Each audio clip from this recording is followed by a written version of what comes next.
वर्तमान दुनिया रे महिला माने अनेक काम करुछंती। अनेक क्षेत्र में महिला माने सफल हेलेनी।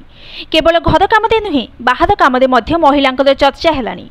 सेमाने आउ घरे बसी रहु नाहंती। निजे सफल हेबा सहित आत्मनिर्भरशील होई परिवार चलाउछंती।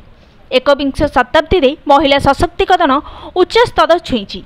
एपरि परिस्थिति रे शिक्षित तथा वृत्तिगत भाव में सफल महिला को एक बड़ विपद बा बिग रेड फ्लैग बोली कहिसेंती सूरतर जने अर्थनैतिक विशेषज्ञ। एपरि कहिबा परि से तीव्र समालोचनार शिकार होइछंती।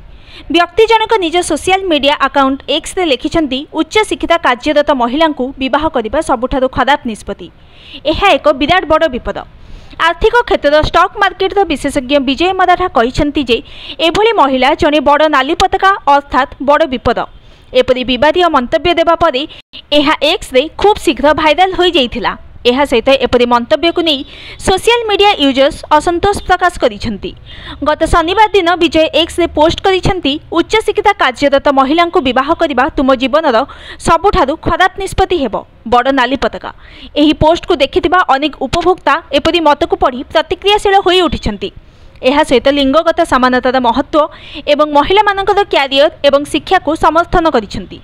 जने व्यक्ति उक्त पोस्ट रे लिखिछंती आपण को एथिपई चिंता करिबार आवश्यकता नाही, कारण कोनसी उच्च शिक्षिता महिला आपण को गोटे सेकेंड पाई मध्य विचार करिवे नाही।